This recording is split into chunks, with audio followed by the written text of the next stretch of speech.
statutory revenues, or in some cases both, to a lender that can be then called upon in case of a default or if expected revenues in the future are insufficient to pay off the debts they've acquired.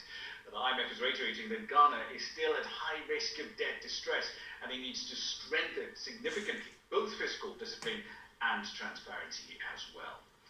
So let's explore this in a bit more detail. CGTN's Nabil Ahmed-Rufai joins us now live from Accra with more detail. Nabil, walk us through how widespread this practice of collateralized debt across Ghana's government really is.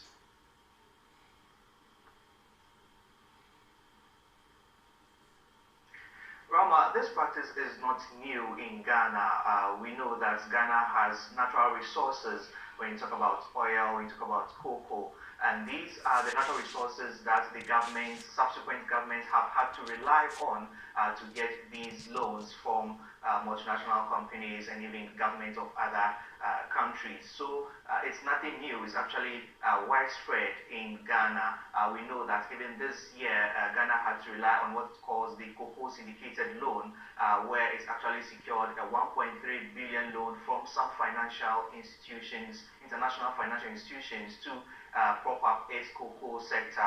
We know this particular loan is used to buy cocoa beans from farmers here in Ghana, and then it's being used to export. So it's actually widespread in Ghana. Is nothing new, Rama. Indeed. So one such deal, however, that certainly has caught the eye of quite a few people is a deal that involves an agreement that gives the Chinese state-owned entity Sino-Hydro access to Ghana's bauxite resources in exchange for a $2 billion loan to fund infrastructure development.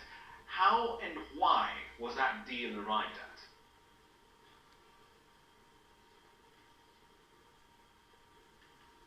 So in July 2018, Ghana's parliament approved a facility that would see the construction of priority projects by Chinese firm Sino-Hydro Corporation. This meant that it was going to rely on or leverage on its bauxite reserves for that $2 billion amount by China. When this issue came up on the floor of parliament, we know that the minority MPs were not quite happy that the country was going to leverage its bauxite for this particular deal. It actually had to even write to the IMF to find out clarity about this particular deal, whether it was a loan or a barter. And indeed, the IMF came out to state that it's actually a barter and not a loan, as the minority MPs were actually thinking about.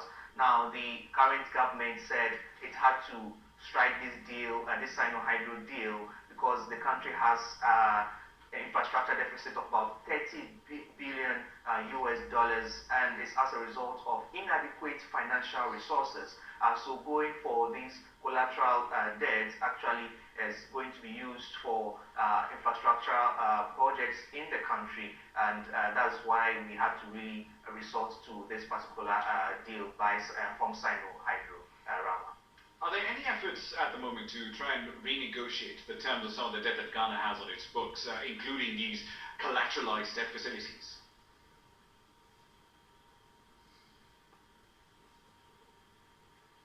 So when this particular government came into power, in 2016, it actually had to go through some of the deals signed by the previous administration, talking about the NDC, and said there were some of the deals that they felt were not actually to the interest of the country. So indeed, there are some of the deals that are being renegotiated because this current administration thinks differently as compared to the previous NDC administration, which handed power to the new government in 2016. So there are some negotiations that are going on when it comes to some of the deals signed with Ghana's oil sector as well as the power sector as well. So indeed, we know that some renegotiations are ongoing with some of these deals that have been signed by previous administration. Right. One last question for you, Nabil. This is more of a context question here.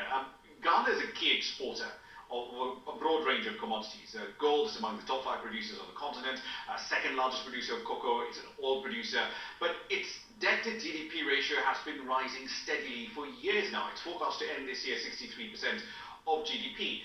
With all those exports, what's Ghana borrowing for? And is there a plan to at least cut back on the volume of debt that the country has acquired?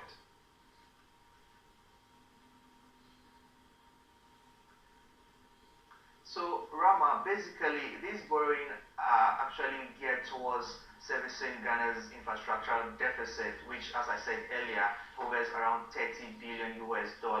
The government feels is not able to generate enough resources internally and will have to resort to these other means of trying to bring in road infrastructure, hospitals, railway sector, and also boosting up the economy. So these are the reasons why the government had to resort to such avenues to bring in, development to the country. But we know that in the 2019 budget, as presented by the finance minister this year, we were told that the government is looking at implementing some rigorous internally generated funds or going deeply into tax collections in order to be able to service its own projects instead of going to borrow for such projects. We know that from next year, 2020, we are going to see some implementation of rigorous tax collection in the country to be able to to implement some of these projects that the government wants to do. We know that aside that, the government is confident that 2020 looks positive for implementation of some of its projects, Rama. Indeed, let's see how this all plays out ahead of next year's elections. Nabil Ahmed Friday live in Accra. Now, we're still in West Africa. Nigeria's president